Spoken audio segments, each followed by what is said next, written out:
Hey everybody, welcome to The Right Side with Doug Billings. Thanks for watching and for listening on all of the podcast platforms across the globe. Ladies and gentlemen, we are out there on every single one of them. Please subscribe to your favorite podcast platform and go over to YouTube as well. You want to make sure that you get to see everything that you're hearing from time to time. Check me out on YouTube. Make sure you subscribe to the podcast platform of your choice for The Right Side with Doug Billings, and subscribe to the YouTube channel as well. Thank you very much. So I am still, all of us here at The Right Side are still kind of jacked up about this whole Independence Day speech that the president gave at Mount Rushmore last weekend. What a speech. I mean, I think it's the best Independence Day speech we've seen in decades.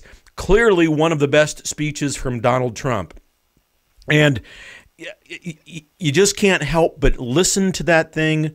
He's talking about the philosophies of the Founding Fathers. He's standing firm in his belief of what he believes this republic is all about. He's backing the framers, the founders, and the great men and women who have been involved in our founding throughout our history.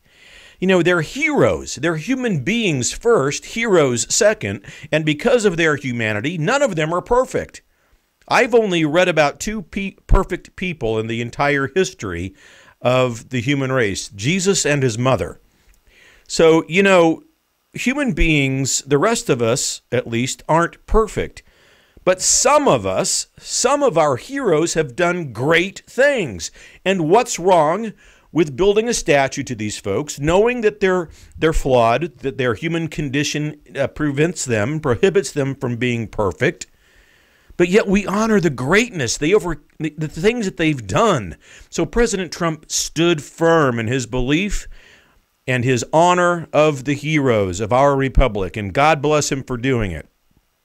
Some of them, I think, you know, these heroes are being lambasted, and they're being, you know, the statues are being toppled over because people aren't thinking. Now, none of these people really know who they're toppling over.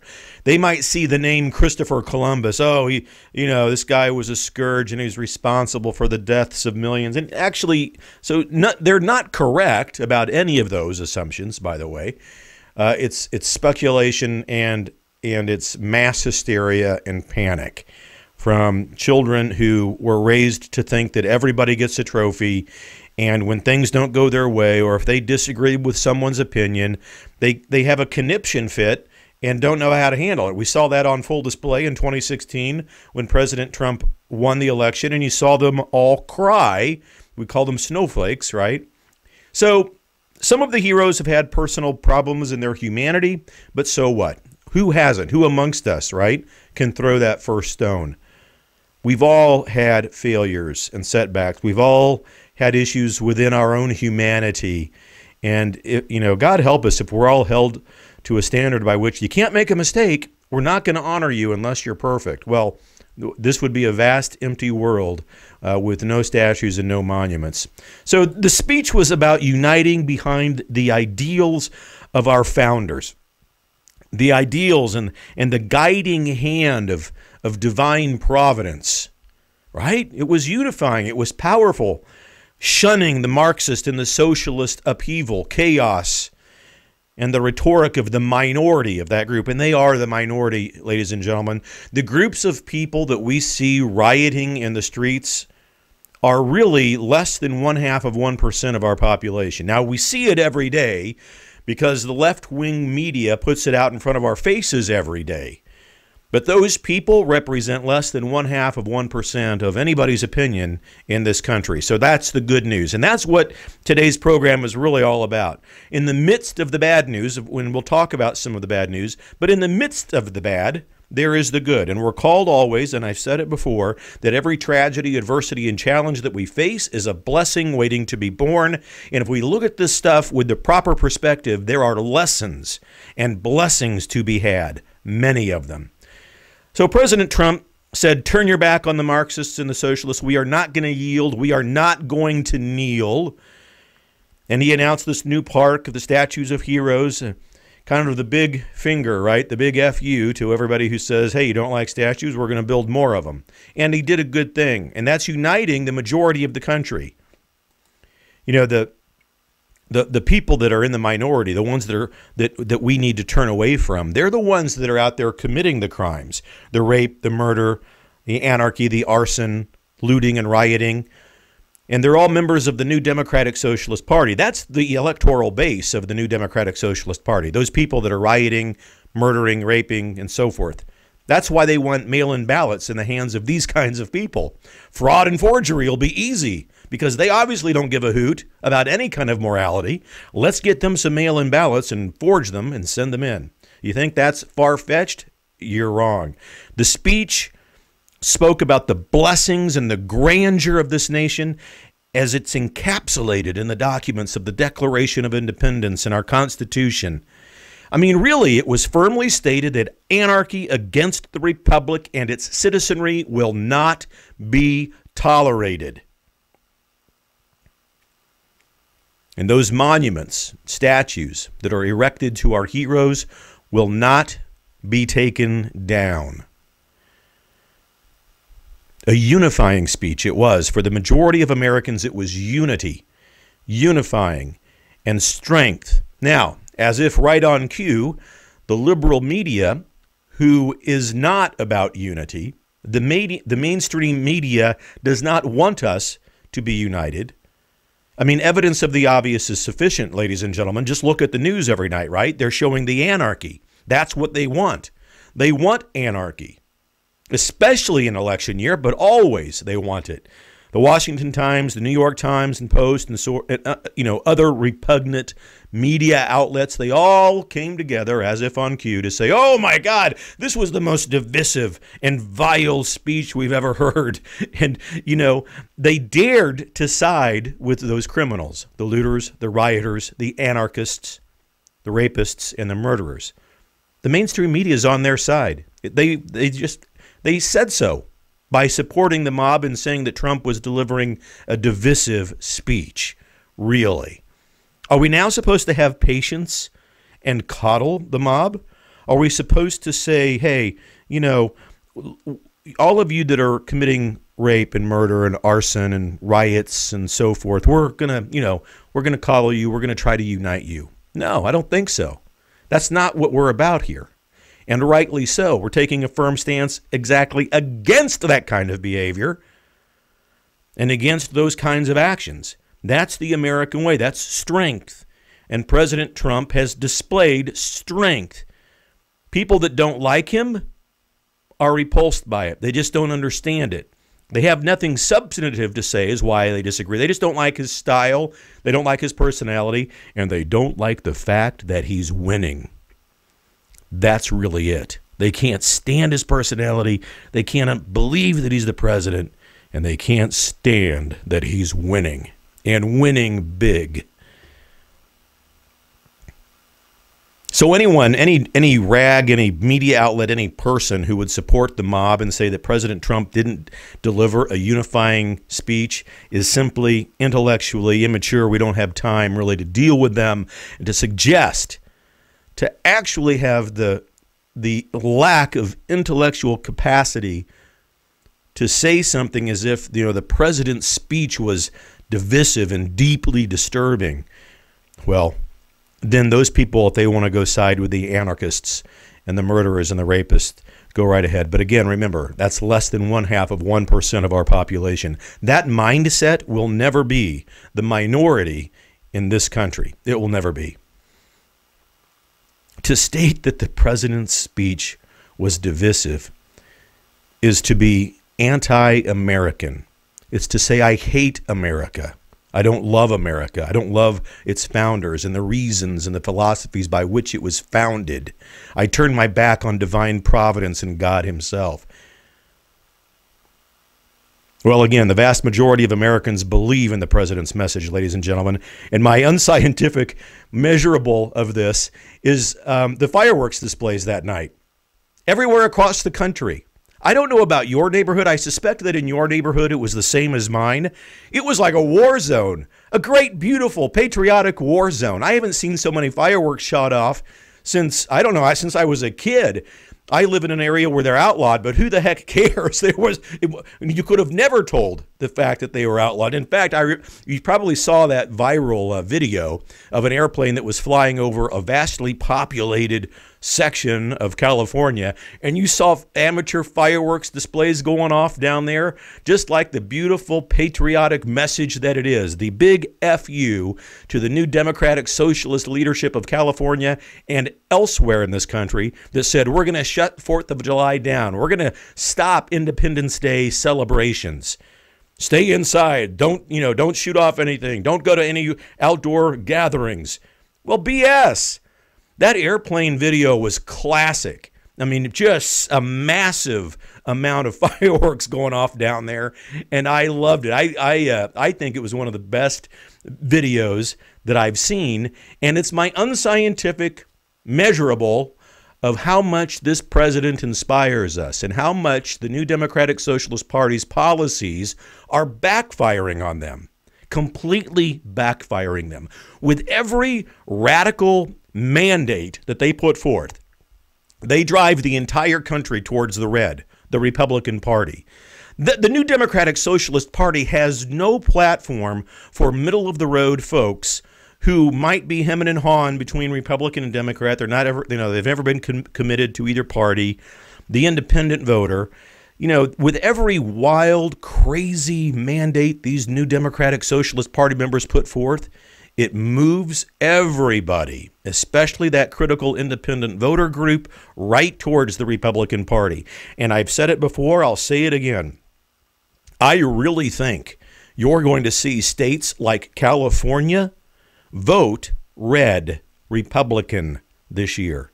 Gavin Newsom, the governor out there, he's a madman. Nancy Pelosi's nephew or some such thing, putting forth all of these mandates, driving everybody away. Outside of Hollywood and Los Angeles, there are a lot of Republican districts in California, and I think you might see them go red. Certainly by my unscientific measurable of patriotism, those fireworks in California shot from that airplane, that view was incredible. And I don't know of any place in California where fireworks are illegal, so even more amazing. So the big FU to the new Democratic Socialist Party leadership. Hey, take this, you dirty, filthy animals. I got to remember this is a PG-13 rated show. But I'm gonna say that in your neighborhood, if I was a betting man, that it was probably the same thing. You probably heard and saw more fireworks being shot off last week on Independence Day evening than you have in a long time. It was loud, it was bright, and it was beautiful. Patriotic. Happy birthday to the United States. What a great... See, I'm still jacked up about it. I think it was one of the best Independence Days out there, in spite of all of the the COVID-19 misinformation campaign, the lockdowns, the mandates for masks, and everything else. All of that ridiculousness. But again, clearly an unscientific measurable of American patriotism, but I get a kick and a chuckle out of thinking about how amazing it was. And wow, all of those fireworks. Yeah. I think that what really makes the difference with President Trump is that, and again, the most unreported story, in my opinion, about the president is his love of this country and his patriotism. No one, no matter what you think of him, can deny that the guy loves the United States and he's patriotic. And I think that's what we get. We want that. We've wanted that in our presidents since George Washington. We dig it. That's what we want. But, meanwhile, ladies and gentlemen, in cities that are led by the new Democratic Socialist Party, Chicago, Seattle, New York, all of the places where these socialists are in charge, where actions of defunding the police are, gaining some traction to a degree, violence and death are descending rapidly in these cities. As I look at the news feed scrolling forth, Chicago last weekend, 77 people shot in Chicago last weekend. In New York City, 42 people. Philadelphia had 17. Atlanta, 24 people shot, including that darling 8-year-old baby girl. And we've seen the clips, I'm sure, of the father. Just breaks your heart and rips it right out when you see him talking about the nonsense and the senselessness of all of this. And, ladies and gentlemen, here's the issue that we need to talk about. Black on black crime. Black on black shootings and crime took the life of a child this past weekend. And yet there's no outrage. There's absolutely no outrage from the black community, at least the majority. Let me rephrase it. At least not anything that the media is showing us. Maybe there is outrage. We're just not being shown, because the media, of course, wouldn't have that because it goes against their narrative. I do have to give the mayor of Atlanta credit for once, Keisha Lance Bottoms. She held a fairly emotional press conference where she got teary-eyed, and she admitted that this, she said, and I quote, "You can't blame this on a police officer. You can't say this is about criminal justice. This is about some people carrying some weapons who shot a car with an 8-year-old baby in it," end quote. And then she went on to say later in that press conference, "We're doing each other more harm than any police officer on our police force." So kudos for her for having the guts to say that, because it's the truth. She's right. When are we going to recognize and have an educated debate about this situation? Evidence of the obvious is sufficient. Black people are killing and hurting more black people than any other race. And it doesn't matter that a middle-aged white guy is telling you this. To claim that white people can't observe these kinds of things is of itself a racist statement. Well, I know what I think in my heart. I know what my heart tells me is at the root cause of these kinds of violent crimes. Chicago, New York, Atlanta, wherever. It's the criminals don't value life is obvious. That's obvious. They don't believe in humanity. They have no traditional family value upbringing to fall back on. And I think that's really the key there, the traditional family values. And of course, they probably don't believe in God. In order for us to begin to transform these animals back into human beings, we're going to have to focus on traditional family values, my friends. The roles of both parents in the family. Well, our prayers really do go to all of the victims of violence, not only this past weekend, but at any time. We lift you up in prayer and hope that peace and comfort can somehow find you again. And it's all difficult, of course, during this time of lockdown and the COVID-19 misinformation campaign. They've been calling this thing a pandemic. That really gets on my nerves when they call this thing a pandemic. Because a pandemic, I looked it up, good old Webster's Dictionary. It says that a pandemic occurs over a wide geographic area, and it affects an exceptionally high proportion of the population. All right? So let's think about that for a minute. Let's take that apart sentence by sentence. Over a wide geographic area and affecting an exceptionally high proportion of the population. See, there's two qualifiers there, isn't there? I mean, I'm no rocket science, but I can read. Number one, it must exist over a wide geographic area. Number two, it has to affect an exceptionally high proportion of the population. Now, would someone like to point out to me how in the hell COVID-19 is a pandemic?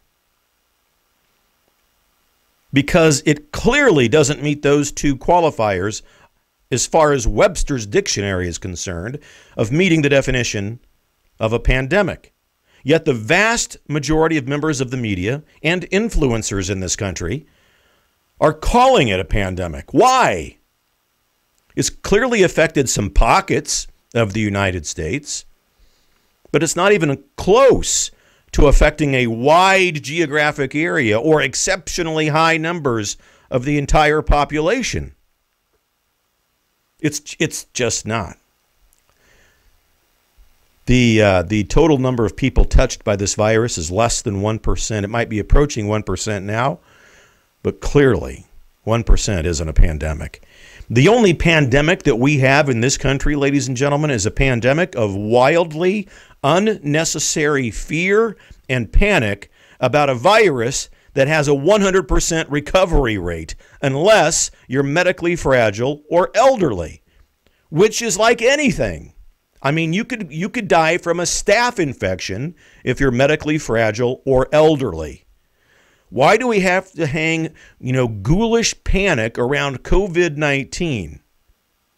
There is no other reason other than the left-wing media narrative. Don't let any good panic go to waste, especially during an election year. The frustrating thing is that I'm frustrated that more Republican leaders aren't standing up, getting on camera, and saying this. Look, we're not facing a pandemic here, ladies and gentlemen. Why doesn't anybody have a set big enough to go to the camera and say this? I mean, you hear it on this program almost every day. We've got to start telling each other the truth, and Republican elected leaders can't be afraid of the truth, no matter what they think it will do as far as political correctness. I thought we proved that in 2016. We don't want our elected officials to be politically correct. Donald Trump's election is certainly proof of that. Why aren't we hearing, as the interview we had the other day with Dr. Richard Bartlett when he discussed the cure for COVID-19. And if you haven't seen that video, ladies and gentlemen, that interview, you need to look it up on your podcast platform or go over to YouTube and watch the video. They took it down on Facebook. I put it back up. I will probably go to Facebook jail. But why aren't we hearing about countries like Taiwan, that has a population of 25 million people, stacked on top of each other, by the way? They couldn't even begin to social distance themselves, because if they did, they'd have millions of people floating out in the ocean. But yet they've only had 7 deaths from COVID-19. 7. Why aren't we hearing more about Japan? You know, that island country with 121 million people on it. They've only had less than 1,000 deaths. 121 million people on an island country, less than 1,000 deaths from COVID-19. Singapore, 12 deaths from COVID-19. You want to know how they achieve it and what we're doing wrong? What we're doing wrong, first and primarily, is giving in to the misinformation campaign put on by the New Democratic Socialist Party. B, you've got to go watch the YouTube video or look up season 12 of The Right Side with Doug Billings on your favorite podcast platform and listen to the interview I conducted yesterday with Dr. Richard Bartlett from Midland, Texas. It's an absolute game changer. It lays out the cure for COVID-19. And it's a drug. He mentions it's budesonide, and it's a drug that's been around for decades. It's FDA approved. It's in generic form, used to treat asthma. It's safe. It's effective. There's nothing dangerous about this message that I'm giving you. Look up the video. Talk with your family doctor. Spread the word. COVID-19 has so much misinformation coming down from the top. It's unbelievable.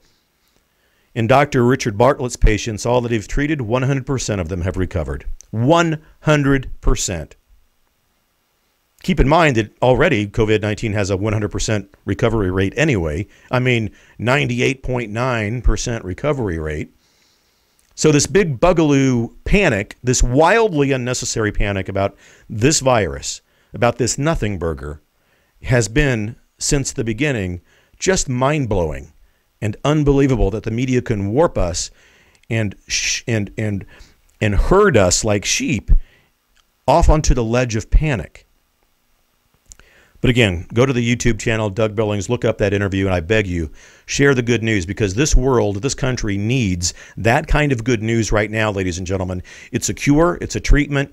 It's not BS. And you need to go watch that and share it, especially with people who have loved ones who are struggling, who are medically fragile or elderly with COVID-19. I beg you. It's good news. It's important. It's a game changer. So there is good news out there, and I think it's important that we focus on that good news. It was a great Independence Day weekend. I'm still stoked about it. Loved the speech. Thank you, Mr. President. One of the best speeches from a president on Independence Day ever, and clearly, I think, the best speech that President Trump has given during his presidency. It was monumental, and no pun intended, in the shadows of that Mount Rushmore monument. But the world is full of good news. America is a country with a pack of blessings on its back. And you, my friends, have a pack of blessings on your backs as well. I promise you. Every adversity, every challenge, every setback is a blessing waiting to be born. And with perspective, if you see those things as gifts, everything that comes your way is a gift, you'll become grateful when you realize that they're blessings. And you know what grateful people are, right? Grateful people are the happiest people on the planet. I hope God continues to bless you. If you happen to be a family who's experienced violence over these last few weeks and months, or whenever, any violence at all of our prayers here at the Right Side are with you, and we hope that comfort and peace may descend on you and remain with you. And I hope that God continues to bless you, and God continues to bless the United States of America. I'm Doug Billings, and this is The Right Side. Good night.